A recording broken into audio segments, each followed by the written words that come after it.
በበርካቶች ዘንድ በጉጉት ሲጠበቅ የነበረውና እንዲሁም ደግሞ በትላንትናው ዕለት የቴዎድሮስ ካሳሁን ቴዲ አፍሮ የሙዚቃ አልበም መለቀቅን ተከትሎ አጀንዳው ከብዙ በጥቂቱ መቀዛቀስ ታይቶበታል ተብሎ ሲነገርለት የነበረው የፊንቴክ ኢንቨስትመንትና እርሱን ተከትሎ ለእስር የተዳረጉ አርቲስቶች የፍርድ ቤት ውሎ በዛሬው ዕለት ይፋ ሆኗል።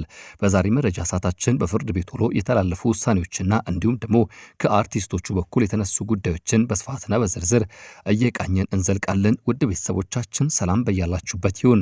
ይህ ኢትዮ ግሎባል 360 ኒውስ ነው። ለቻናላችን አዲስ ከሆናችሁ ሰብስክራይብ በማድረግ አነጋጋሪ የጥበብ ነክ እንዲሁም ደግሞ የመዝናኛው ዓለም ጉዳዮችን እንድትከታተሉ እንጋብዛችኋለን። ሐሳብ አስተያየት ካላችሁ በሐሳብ መስጫ ሳጥናችን እንድታካፍሉ እንድታጋሩን በአክብሮት የጠየቀን ወደዚሁ ጉዳይ በስፋት እንሻገራለን። መልካም ቆይታም። በመቶ ሺዎች የሚቆጠሩ ተከታዮችን በየዕለቱ በስክሪናቸው የሚያዝናኑ ብራንድ የሆኑና በብዙዎች ዘንድ እንደ አራያ የሚታዩ የኪነ ጥበብ ሰዎችና እንዲሁም በቲክቶክ መንደር ተጽዕኖ ፈጣሪ ተብለው የሚነገርላቸው ግለሰቦች ዛሬ የሚታዩበት በደመቀው መድረክ ወይም በፈገግታ በታጀበ ቪዲዮ ውስጥ ሳይሆን በፌዴራል መጀመሪያ ደረጃ ፍርድ ቤት የችሎት አዳራሽ ውስጥ ነው። በፊንቴክ ኢንቨስትመንት ስም በተዘረጋውና በመቶዎች የሚቆጠሩ ዜጎችን ሀብታም ትሆናላችሁ በሚል ህልም ውስጥ በከተተው መጠነ ሰፊ የማጭበርበር ወንጀል የተጠረጠሩት እነዚሁ ግለሰቦች ዛሬ የፍርድ ቤቱ ውሏቸው በመላው ኢትዮጵያ እንዲሁም በውጭ በሚኖሩ ዜጎች ዘንድ በጉጉት ሲጠበቅ ነበረ። ሚያዝያ 9 ቀን 2018 ዓ.ም የችሎቱ ድባብ ከወትሮ የተለየ ነበር። ገና ከማለዳው ጀምሮ ጋዜጠኞች፣ የተጠርጣሪ ቤተሰቦችና በርካታ ታዛቢዎች በችሎቱ ዙሪያ ተገኝተዋል። በፖሊስ ተጠርጥረው በቁጥጥር ስር ያሉት ታዋቂ ግለሰቦችና እነዚሁም አርቲስቶች በቲክቶክ መንደር ተጽዕኖ ፈጥረው የሚታዩና በበጎ አድራጎት ስራቸው የሚታወቁት ግለሰቦች በችሎቱ ፊት ሲቆሙ በፊታቸው ላይ የሚታየው ስሜት ከተለመደው የቪዲዮ ምስላቸው በእጅጉ ይለያል። ጉዳዩ በኢትዮጵያ የዲጂታል ኢኮኖሚና በታዋቂ ሰዎች ተአማኒነት ላይ ትልቅ ጥያቄ ያስከተለ መሆኑን ይታመናል።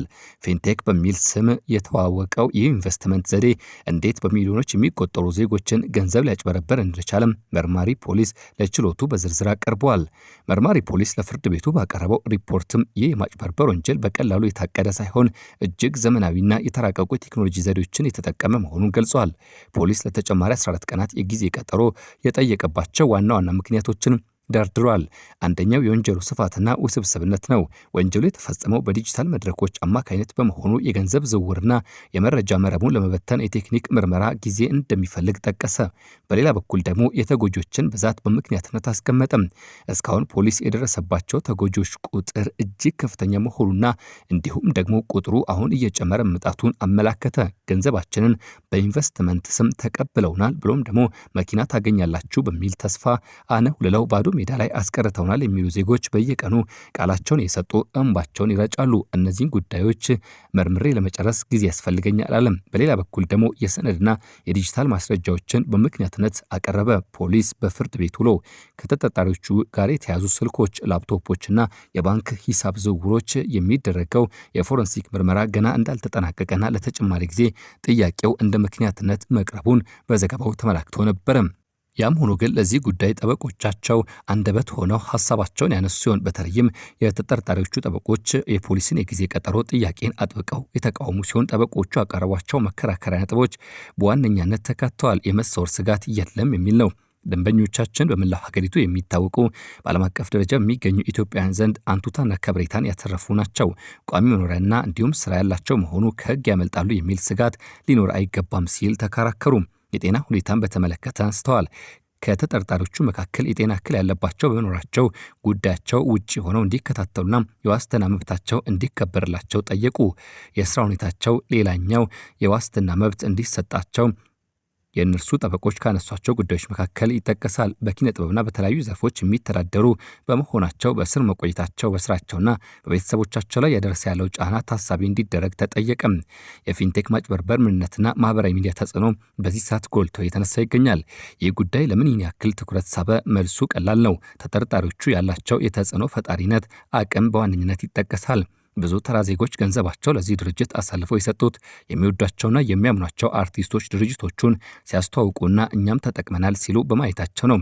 የፊንቴክ ተብየው ኢንቨስትመንት ዘዴ አነስተኛ ገንዘብ አስገብቶ በአጭር ጊዜ ውስጥ ተርፋማ በሚሆን መልኩም መኪና ታገኛላችሁ፣ በእጃችሁ ይገባል የሚል ነበረ። በ950 ሺህ ብር ቅድመ ክፍያ 2 ሚሊዮን ብር በማይሞላ መልኩም ኤሌክትሪክ መኪና ታገኛላችሁ፣ ቀሪውን 50 ከመቶ ክፍያ በ5 ዓመት ያለ ወለድ ትከፍላላችሁ የሚል በማይጨበት ተስፋ ነበር አነውልለው በርካቶችን ባዶ ሜዳ ላይ አድርገው ያራቆቷቸው።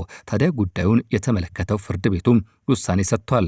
ፍርድ ቤቱ የግራ ቀኙን ክርክር ካደመጠ በኋላ የፖሊስን የምርመራ ሂደት ውስብስብነትና የተጠርጣሪዎችን ዋስትና ጥያቄ አመዛዝኖ ውሳኔ ለመስጠት ተለዋጭ ቀጠሮ ሰጥቷል። በዚህ መሰረትም ፍርድ ቤቱ በፖሊስ የተጠየቀውን 14 ቀናት ተጨማሪ ምርመራ ጊዜ ጥያቄ ውሳኔ ለመስጠት ለሚያዝያ 14 ቀን 2018 ዓ.ም ተለዋጭ ቀጠሮ ሰጥቷል።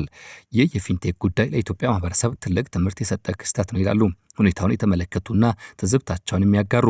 በአንድ በኩል የቴክኖሎጂ ውጤቶች ለኢንቨስትመንት ሲጠቀሙ ጥንቃቄ ማድረግ እንደሚገባ የሚያሳይ ሲሆን፣ በሌላ በኩል ደግሞ ታዋቂ ግለሰቦች የሚያስታውቋቸው ድርጅቶችና ተግባራት ምንነት አስቀድመው የመመርመር የሞራልና የህግ ግዴታ እንዳለባቸው አመላካች ሆኖ ተገኝቷል። ሚያዝያ 14 ቀን የሚሰጠው ውሳኔ ተጠርጣሪዎቹ በዋስ ይፈታሉ ወይስ ደግሞ በፖሊስ ቁጥጥር ስር ሆነው ምርመራው ይቀጥላል የሚለው ጥያቄን የሚመልስ ይሆናል። እስከዚያው ድረስ ግን መላው ህዝብ የፍርድ ቤቱን ውሳኔ በጉጉት መጠበቁ አይቀሬ ነው። እኛም የዛሬ መረጃችንን እዚህ ጋር እንቋጫለን። በያላችሁበት ጥሩ መልካም ጊዜን እንመኛለን። ከፊንቴክ ጋር የተያዘውና እንዲሁም ደግሞ የታዋቂ ኢትዮጵያኑን የፍርድ ቤት ውሎ እየተከታተልን የምናጋራ ይሆናል። እስከዚያው በያላችሁበት ጥሩ መልካም ጊዜ ስንመኝ ለቻናላችን አዲስ ከሆናችሁ ሰብስክራይብ እንድታደርጉ መጋበዝ ነው።